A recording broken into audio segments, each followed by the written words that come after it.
All right, so I'm just going to do one more test here, one more demonstration, just comparing the voice component modeling to the raw sound of the DCO oscillators. It was mentioned on the forum that the sound of the voice component modeling sounded so subtle that it was close to being just the straight DSI oscillators without any modulation. So what I'm doing for this, I just copied this whole voice component modeling layer into layer B here, but I turned off the voice component modeling on layer B. So we have just the raw sawtooth oscillators, the raw DCO oscillators on layer B, and then the voice component modeling on layer A. And what I've done here is I set it up so that the mod wheel here controls the VCA envelope amount, so I can swing the mod wheel to switch between layer A and layer B. And so what I'll do here is I'll start with the raw sawtooth oscillators, the Raw DCO Sound.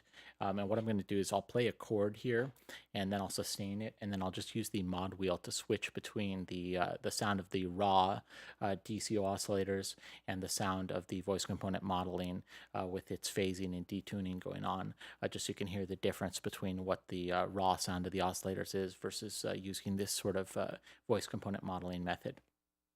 Okay, here we go.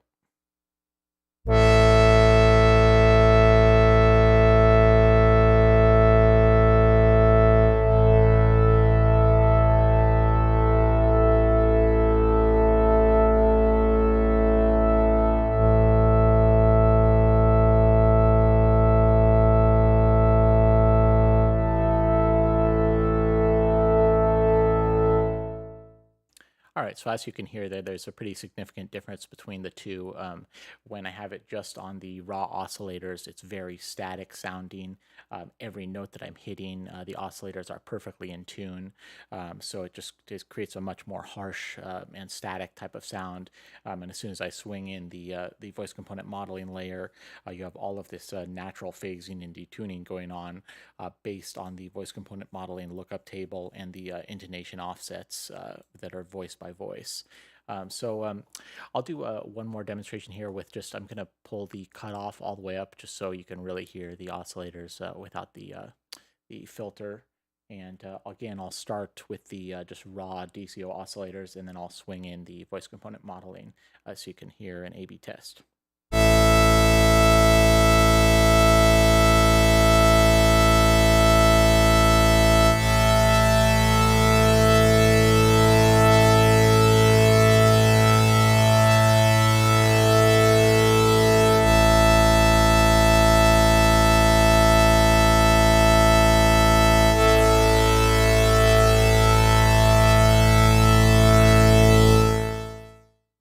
So yeah, it's very evident there, as you can see in the spectral graph and here, clear as day there, there's a ton of detuning and phasing going on when the voice component modeling layer is on.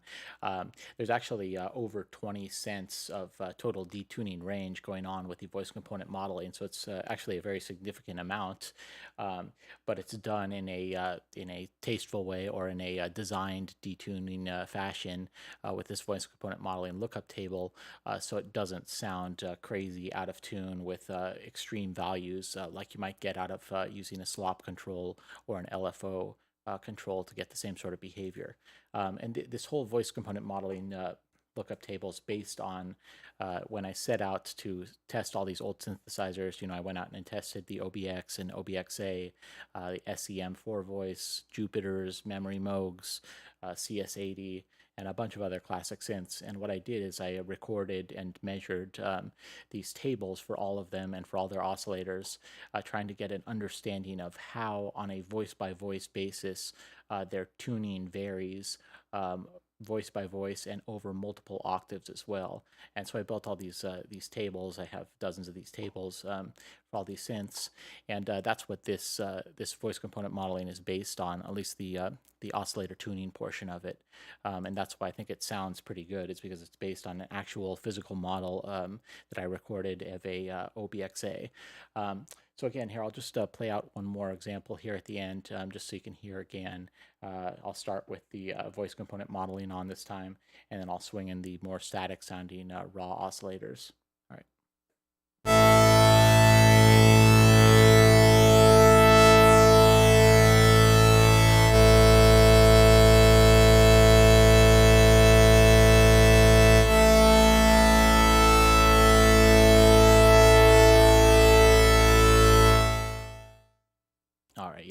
it's very organic with the voice component modeling on. And again, also, the tuning offsets on a per voice basis is really just the tip of the iceberg when it comes to this voice modeling stuff. You can target with these lanes of data. You build virtual voice tables. So right here I have like an 8 voice setup here with a reset at step 9, and I can target in these other lanes any number of modulation characteristics, including all of the envelope, attack, decay, release speeds. I can target the noise level, the shape mod variance, have a little bit of shape mod variance on a per voice basis. Target other characteristics in the low pass filter like audio mod or envelope amount. In addition, you can target more complex macro type behaviors like modeling a oscillator pitch settle at the transient phase at the beginning of the attack, or modeling VCO harmonic jitter, which is present in all VCO synthesizers, or various other type of more complex macro type behaviors that you can physically measure on old classic synths or on acoustic analog ensembles. So anyway, I just wanted to show off that test just so you can hear very clearly what the difference between just the raw oscillators is versus with the voice component modeling. All right, have a good one.